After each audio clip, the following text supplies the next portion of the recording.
Hey everybody, it's Sam here. Thank you for watching. Today I'm going to show you how to make this adorable little gingerbread house gift bag. So I've got a gift tag here. You can see on the front I've decorated it with all of these little gems here, and then inside you open it up and it splits in half and you can fill it with treats. You could, if you wanted to, maybe pop a divider here. You could have something, you know, on this side and then something different on the other there. I've got a gift in mind, I think, to go in this one now. And then it just closes with some Velcro there. You don't have to add the handles. It could just be a gift box. You may want to turn it into more of a decorative piece. You could have these windows if you've got a die that would die cut into the card, and then maybe pop some lights inside. I will show you the inspiration for this one. It's actually come from a toy that my mum brought for my nephew. So I will link that up now. As soon as I saw it, I knew I had to try and make it into a gift bag. And I think, yeah, I think this has turned out pretty well. So let's get started and I'll show you how to make it. So I've already started one side there of the gift bag. What you want to do first of all is make yourself a template. Everybody is going to have a different oval shape, curve shape, whatever it is that you're using. So you want to make your template first. You want one piece of 4 by 6, and then along the 6-inch side just mark it 3 inches on the left hand side. Okay, so I've got my little marker here. What you then want to do is grab your curved shape, whatever it is you're using. You might be using a plate, whatever it is, and you want to sit the curve and have a look, because, you know, oval shapes, for example, you know, I could have, you know, something like that kind of shape. If I go like this, it's got more of that just longer curve. So just play around until you've got the one you like, and then sit it so that whatever you're drawing around sits on the 3-inch marker, and then right up to the top corner there, and then just draw around it. Next, you just want to cut around that curve, and now you've got your template. So then grab your craft card or cardstock, whatever it is you're using, and you'll want to draw 2 with this orientation, draw around them, and then flip it over and draw around 2 with that orientation. And again, you want to do that with your pattern paper to stick on top. So here I've already got my craft card and I've stuck my pattern paper on top there. So this is going to go on the front. I'm not worried that the pattern hasn't joined, because there's actually going to be a strip going down through the middle there anyway. But you can see there how they look. And then I'm going to get my pattern paper and stick that on the back there. But just remember, if it's a directional paper, make sure you're flipping this in the right, you know, direction, so that you get all your patterns the right way up. But that's how you want to make your template. So as long as we've all got 4 by 6 here, all the other measurements that I give you will work. And then you're going to need 2 pieces. So again, I've already done one of my sides here, but you'll want 2 pieces. Well, this is the side and the base. And these are 5 by 8.5. Mine's 8.25 because it was a bit of scrap. So I'm just going to have a slightly smaller tab, but do 8.5. Along the 8.5 sides, score at 1, 4 and 8. And then along the 5-inch side, score at 1/2 inch and 4.5. Okay, I've already got my one here that I've cut, and I'm going to cut that with you in a moment. And then for the curve piece here, okay, you'll want 2 pieces of 5 by 6. Now you will end up trimming this, but I'd rather everybody have an overhang. Again, I need to kind of think about the shaped curves that everybody's going to have, but I think that size should be fine. But we will end up snipping this overhang off, but I've not done mine yet until I know where I am with it. Along the 5-inch side, you want to score at 1/2 inch and 4.5, and this is the piece that we're going to cut all of our little teeth into there. Okay, so that's all of the main pieces of cardstock. I've got other bits for my decoration and stuff, which I'll go through later.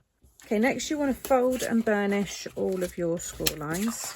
And then we want to do a little bit of cutting. So you've got your 1-inch tab here, which will be on the left. Just remove the little rectangles in each corner. Okay, and then just take a little wedge off of the end there. Okay, then come down and just snip up here and also here, and then you can take a little wedge off of each of those pieces there, and take a little wedge off of that piece, and I'm going to snip that away and then just take a little wedge off of there, and then go around and do the same. So I'm just going to take that little rectangle in the corner away, just make all these little tabs like so, and then again just snip up there, cut that all the way. Okay, so you want to do that twice, and then with these pieces fold and burnish those side score lines like so, and then pop a little curve into this before you add the teeth. It'll just be a bit easier because it might catch otherwise. Okay, and then you just want to go along here and you just want to cut little teeth. I always do them about 1/4 of an inch wide here, and then just snip away. They don't need to be perfect. The smaller you do them, the better the curve. If you do these bigger, I find them 1/4, you might start to get little lines when it curves around, like little folds. Whereas if you have them this size, I found I always get a nice curved shape. You might have a die that has that, you know, that can do this for you, or a punch, you know, whatever you've got, use that as well. But you just want to go along and just do this on both sides. Okay, so now you should have something like this. Then you're going to take one of your pieces, okay, and I find it easier to start from the side, just from that 3-inch marker. You're going to stick all within there, and if I just hold this in place, it is easy to do. I'll show you the way I find easiest, but that will go across here, and then we're just going to snip the teeth off there. But I want you to keep them all on for the minute, just again to ensure it's going to fit with the curve that you've got. But you can see how that's going to go across there. So I'm going to use my quick grab glue and just pop a little dab of glue on each of them, and now flip this over and just start laying down the score line from that 3-inch marker. Once that's in place, hold it with your fingers and lift and curve it. And before you know it, if you're using a quick grab glue, it will secure itself pretty quick. And then you can just look to the other side and you can pull in the teeth if you need to. But if I bring that up, you can see how quickly, so I can just pull those in a little bit there. But I'm going to be adding my roof, which is going to overhang, and pom-pom trim as well. So there's lots of things, like I said, to be able to cover this if you're not happy. Some of you might just want to keep it like this. I mean, that is pretty neat. So I've got these pieces here to decorate the roof. You could just stick them right on, but I'm going to make another roof to stick on top. But you can see how quickly that's come together. And then eventually this is all going to join like so. Okay, so then you want to do the same with the other side. You'll find the next one will be a bit easier because you've already got that curved shape. So again, just adding the glue, and you'll see, just focus on that 3-inch little marker where you started the curve, and then just kind of work its way around there. To decorate with the pattern paper, just draw around it. Like I said, if you want to make a matten layer, then what you could do is make another template the same size, but then just snip about 1/4 of an inch off. Well, not even that, maybe just over 1/8, whatever you want your layer to be. But if I just snip that away, just on those two sides, if I now sit that over the top here, well, I could probably go in a bit smaller actually. Let's just go down a bit more there. So maybe do 1/4 of an inch, but you can see just the process I'm doing there. Just cut it away until you've got the layer. There you go. So now if you want to have a mat and a layer, that's how you do it. It's just easy that way. Then you don't have to, you know, mess about with the curve. Just hack away the bottom right corner there of the template until you've got the layer size that you want. And then once you know what's overhanging in terms of the teeth, I'm just going to snip up that one there. I'm just going to snip them off because I don't know. I'm still keeping the main overhang piece there. I'm just taking away the teeth because I don't know if I'm going to keep both or if I'm just going to remove from one side. So I'm only making the one of these. So this is my kind of trial run as well as being the main one. But yeah, that's going to sit together nicely. Then you want your base pieces here. So what's going to happen is we're going to bring it up into a right angle. You want the 1/2 inch tab to be along the bottom and the 1 inch tab to be up on the side. This 1 inch tab is going to stick behind this piece here. So what I would suggest you do first is grab your glue and just cover these two smaller side panels first, like so. And just fold those in and just line up again, because they're 3 inches tall, so you'll be lining them up with the start of the curve on those side pieces, like so. And make sure that the score line hits the bottom as well. I mean, you might find another way to do it. I'm just thinking that this is going to be a bit easier. Again, just you can see exactly where everything's sticking, like so. Make sure that's all lined up. Okay, and then with this tab, just fold it down and then add the glue. I just wanted there to be a nice support piece with that there. You don't need to curve it, it will kind of just sit in there quite nicely. Okay, so now you've got that shape. And then you can add your glue now to each of these side pieces. Probably do one at a time actually. And bring that under, like so. So you should have a nice right angle there. Okay, and again do that on the other side. So that's one side, and that should be able to stand up by itself. So just repeat that with the other side.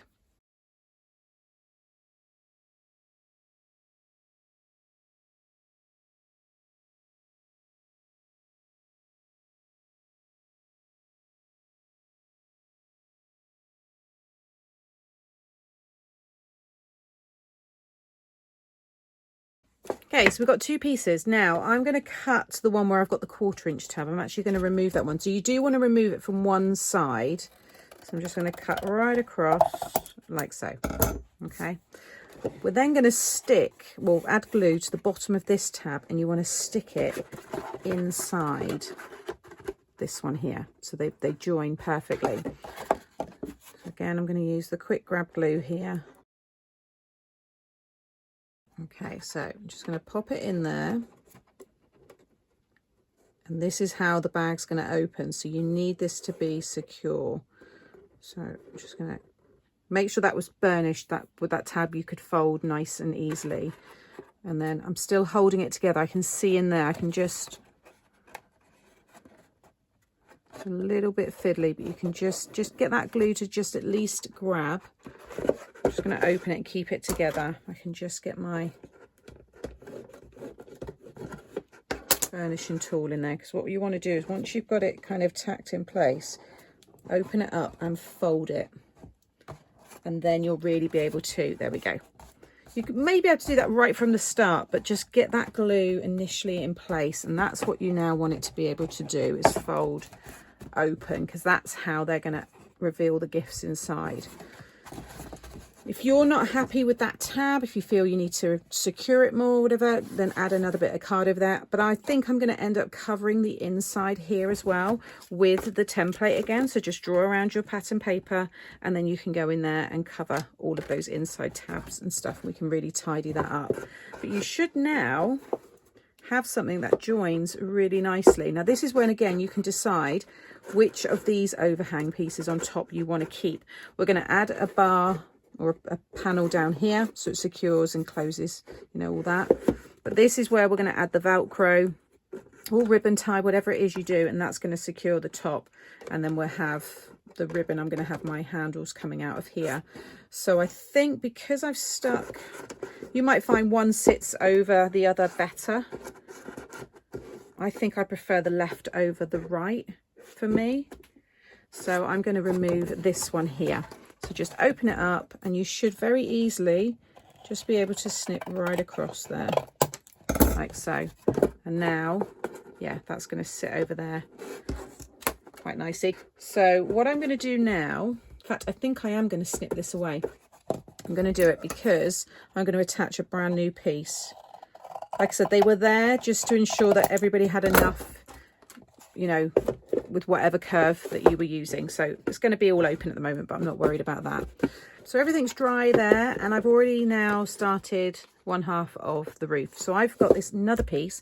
So this is just going to reinforce it, and I've used the construction glue now. So this is really, really strong. And again, you can, once I use my pattern paper in here and I'll use the construction glue, that's going to reinforce the base as well. This piece here is 5 by 6, so I wanted an overhang of 1/2 inch on the top here. Okay, so this is 4, but with the 5 inch you get 1/2 inch overhang here and here, and then I've got a 1 inch overhang from the bottom. If you want more or less, just adjust this piece and then add a curve. Again, it just makes it easier to glue everything down. And then I've just got these pieces here, which are from this die, which was from a Bright Rosa collection, which was an older Kraft stash range. So I've just used that to create this scallop detail. But if you've got punches, check out the other Christmas kind of houses and cottages that I've made over the years. I'll share a playlist here, and I've got lots of different ways to make the roof. You could just have some wood effect. You might want to just pop lots of like padding or faux snow and glitter to cover it. It's entirely up to you. And then I started from the bottom and I have it overhanging ever so slightly, so it covers the bottom of the card there. And then I've just staggered, these are about 1 inch wide. I'm going to trim off all the overhang there, but I just staggered them all up to the top. But you want to leave a gap, because I've got this piece, which is then going to go across the roof, and that's where my Velcro is going to be underneath. So I'm just going to stick all these down.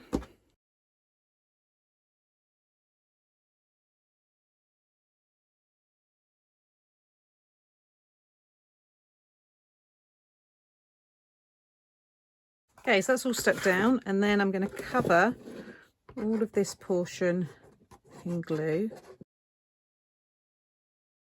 And then what you want to do is make sure you've got 1/2 inch overhanging each side and line up the top of this with the top of this half. And you just do the same on each side. And then this piece is going to be the middle of the roof, the top there. This, you can adjust this again to whatever size you want. I've done 1.5 by 5, so again the width of this piece. And then I've scored at 3/4 inch along the 1.5 side. Fold it. You can decorate this if you want, it's up to you, but I'm going to have that stuck on 1/2. And then, like I said, there's going to be Velcro dots underneath there, so that's what's going to hold it together. So I'm going to use, I use the quick grab glue here.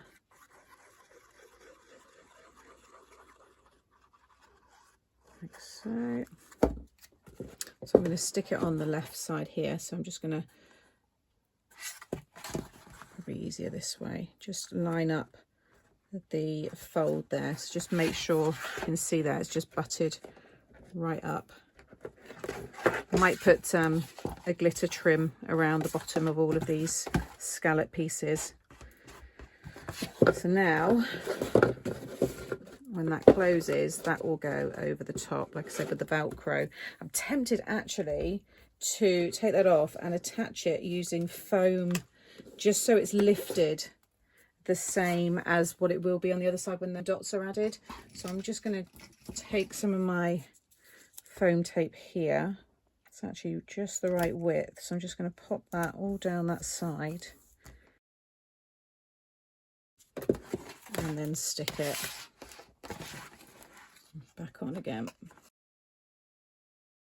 I've then cut this piece here, which is 1 by 6, and this is going to stick on 1/2 again. I'm going to use the top of this, which is a little bit shorter because I've cut into mine, but what I'm going to do is bring the point right up, put it roughly in the middle, and then just draw the same kind of curve shape there,